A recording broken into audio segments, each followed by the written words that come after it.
स्वागत है आपका सिविल सर्विस यूट्यूब चैनल में। सो गाइस, बीपीएससी में कुछ बड़े बदलाव किए गए हैं। सो उसको जानना काफ़ी ज़रूरी है। और एक खुशखबरी है कि अगर आप फॉर्म किसी भी कारणवश नहीं भर पाए हैं, 20 तारीख इसका लास्ट डेट था। बीपीएससी का 68वीं का जो एप्लीकेशन फॉर्म आया है, सो अगर किसी भी कारणवश आप नहीं भरे हैं तो 10 दिन और टाइम एक्सपेंड कर दिया गया है। आप फॉर्म को भर सकते हैं। कुछ बड़े बदलाव हैं जिसको कि जानना काफ़ी ज़रूरी है और सबके हित में ये बदलाव है। ठीक है, कहीं ना कहीं पार्शियलिटी को, जो लोगों के अंदर एक बात थी कि पार्शियलिटी है कुछ ऐसा, इन चीज़ों को ख़त्म किया गया है। किसी एक पर्टिकुलर सब्जेक्ट के बहुमत को ख़त्म किया गया है। सो आइए जानते हैं। ठीक है, बिहार लोक सेवा आयोग।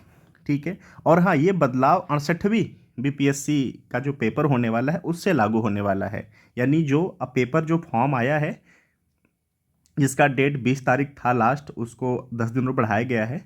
68वें नंबर का जो पेपर होने वाला है वहाँ से लागू होने वाला है।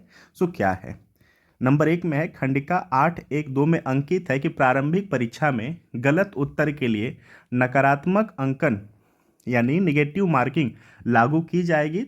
ठीक है, तदनुसार आयोग द्वारा सर्वाधिक अभ्यर्थियों से प्राप्त मंतव्य यानी negative marking should be uniformly on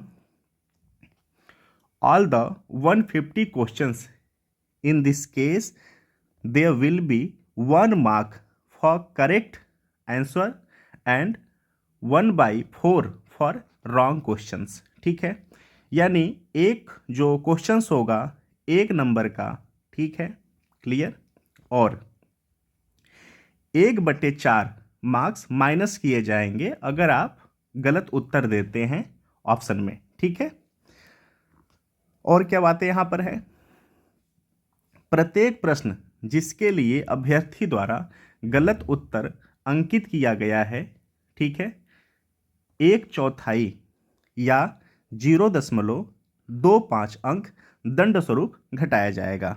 ठीक है, दूसरा नंबर क्या है, यदि अभ्यर्थी द्वारा एक प्रश्न के लिए एक से अधिक उत्तर दिए जाते हैं तो उसे भी गलत उत्तर मानते हुए 1/4 या 0.25 अंक दंड स्वरूप घटाया जाएगा। नंबर 3 क्या कह रहा है, अभ्यर्थी द्वारा किसी प्रश्न के लिए कोई उत्तर अंकित नहीं करते हुए खाली छोड़ने की स्थिति में अंक घटाने का दंड देय नहीं होगा। यानी अगर आप क्वेश्चंस छोड़ देते हैं, आप उसको टच नहीं करते हैं, अटेम्प्ट नहीं करते हैं, तो उस पर कोई नेगेटिव मार्किंग नहीं है।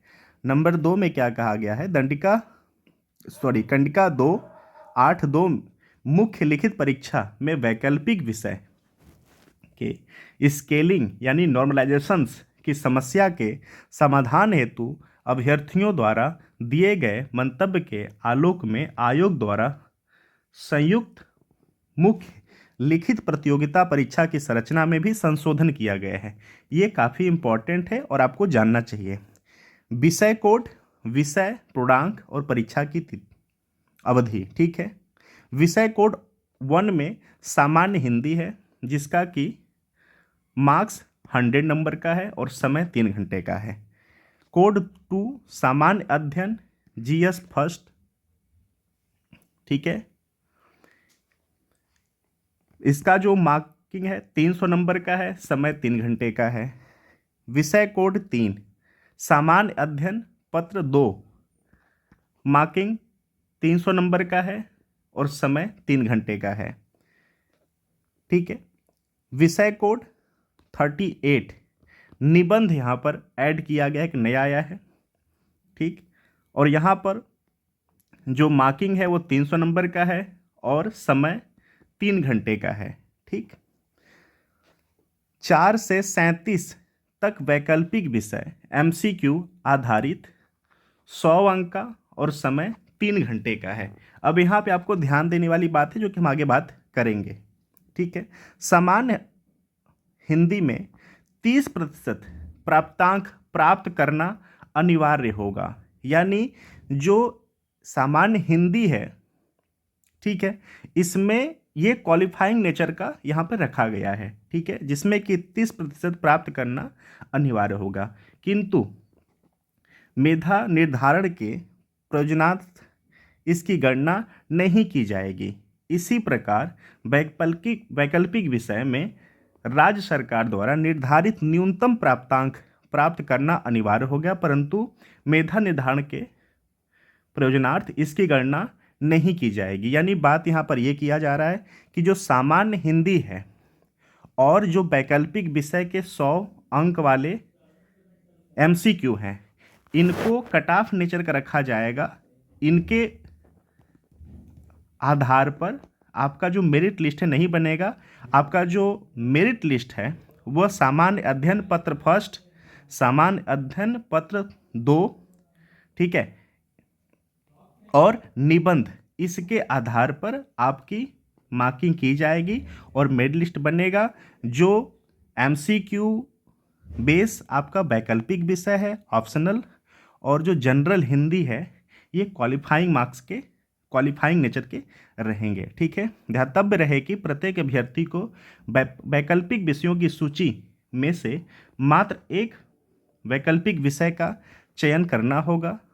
संप्रति उक्त वैकल्पिक विषय में कार्मिक एवं प्रशासनिक सुधार विभाग बिहार के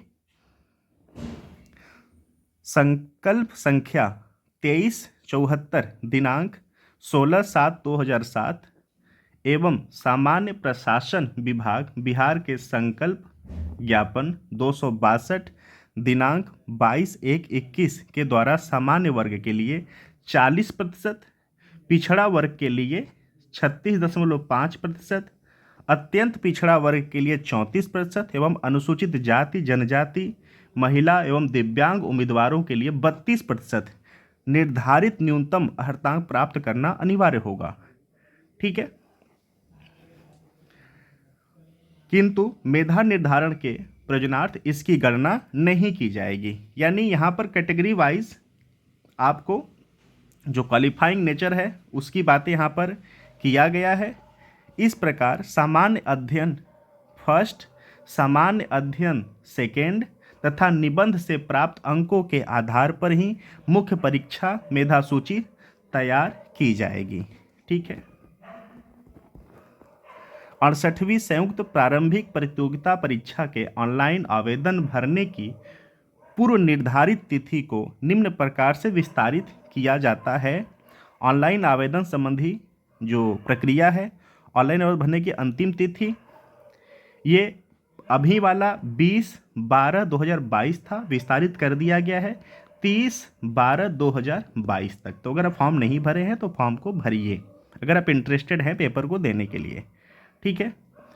सो बाकी चीज़ें आप इसको देख सकते हैं। हमारे लिए इम्पॉर्टेंट यही था कि जो आपकी मेंस का मेरिट लिस्ट बनेगा वो आपका सामान्य अध्ययन फर्स्ट, सामान्य अध्ययन सेकेंड और निबंध के आधार पर बनेगा। जो वैकल्पिक विषय था, वैकल्पिक विषय को अब MCQ में कन्वर्ट कर दिया गया है। मार्किंग जो रहेगी 100 नंबर का रहेगा, समय 3 घंटे का रहेगा, लेकिन ये क्वालिफाइंग नेचर का कर दिया गया है।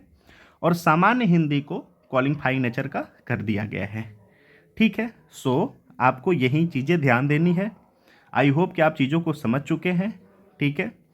और आप ये चीज़ें भी देख लिए कि जो सामान्य वर्ग के लिए 40%, पिछड़े वर्ग के लिए 36.5% और अत्यंत पिछड़ा वर्ग के लिए 34% और अनुसूचित जाति जनजाति महिलाओं तथा दिव्यांग उम्मीदवारों के लिए 32% का निर्धारित न्यूनतम अर्हतांक प्राप्त करना अनिवार्य होगा। किंतु मेधा निर्धारण के प्रयोजनार्थ इसकी गणना नहीं की जाएगी। किनके लिए किया जा रहा है, ये बातें की जा रही हैं, ये बातें किया जा रहा है कि जो वैकल्पिक विषय का चयन होगा, ठीक है, उसके लिए ये कैटेगरी वाइज यहाँ पे बातें करी गई। तो प्लीज़ आप इसको प्लीज़ माइंड करना कि जो वैकल्पिक विषय 100 अंक का MCQ है उसमें ये बातें किया जा रहा है कि जो जनरल कैटेगरी से होंगे 40%, जो OBC से होंगे 36.5 और जो अत्यंत पिछड़ा वर्ग 34 और अनुसूचित जाति जनजाति महिलाओं दिव्यांग उम्मीदवारों के लिए 32%